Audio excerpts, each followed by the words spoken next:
মা, আজকে পটলটা একটু অন্যভাবে বানাও তো। ওই একঘেয়ে পটলের তরকারি আমার আর ভাল লাগছে। বাবা বলছিল তুমি নাকি পটলের দোরমাটা দারুণ বানাও। তাহলে আমাদের আজকে পটলের দোরমাটাই বানিয়ে খাও। পটলটা মা আজকে পেঁয়াজ রসুন ছাড়াই বানিয়ে, তাহলে ঠাম্মিও খেতে পারবে। আচ্ছা ঠিক আছে। এই দেখ, পটলের ছালগুলোকে ছুরি দিয়ে এইভাবে একটু ঘষে নিতে হবে, ছালটা কিন্তু ছাড়ালে হবে না। তারপর একটা চামচ দিয়ে পটলটা ভেতরে এরকমভাবে ঘুরিয়ে ঘুরিয়ে বীজ কটাকে বার করে রেখে দেবো। এবার গ্যাসের মধ্যে বসিয়ে দিচ্ছি কড়াই, তাতে দিচ্ছি সর্ষের তেল।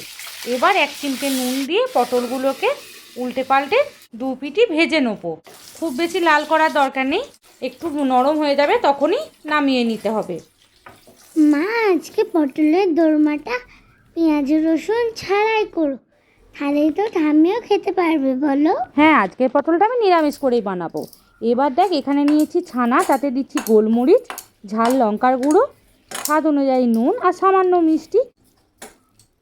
এবার এই রকম হাতে করে একটু মেখে নিয়ে ভেজে রাখা পটলগুলো একটু ঠান্ডা করে নিয়ে এই ছানার পুরটা ভেতরে ভালো করে কিন্তু ঢুকিয়ে দিতে হবে।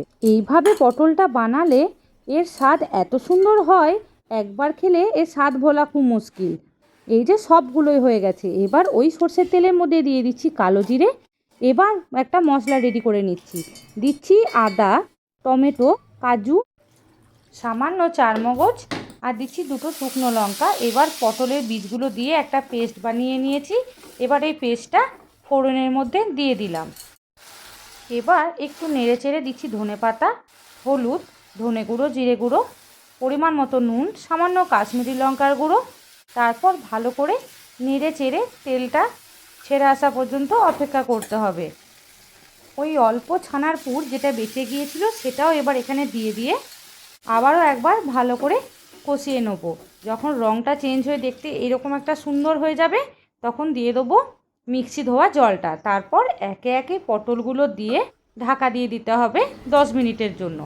গ্যাসের ফ্লেমটা কিন্তু কমেই রাখতে হবে, তাহলে পটলগুলো খুব ভালো করে সেদ্ধ হয়ে যাবে।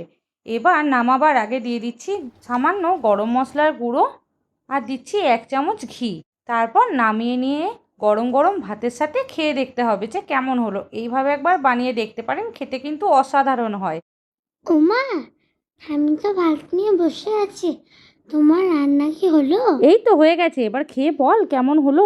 দারুণ হয়েছে তো খেতে। মা, আগের দিনের চেয়েও ভালো হয়েছে খেতে। দেখা হচ্ছে অন্য কোনো ভিডিওতে। আজকে তাহলে টাটা।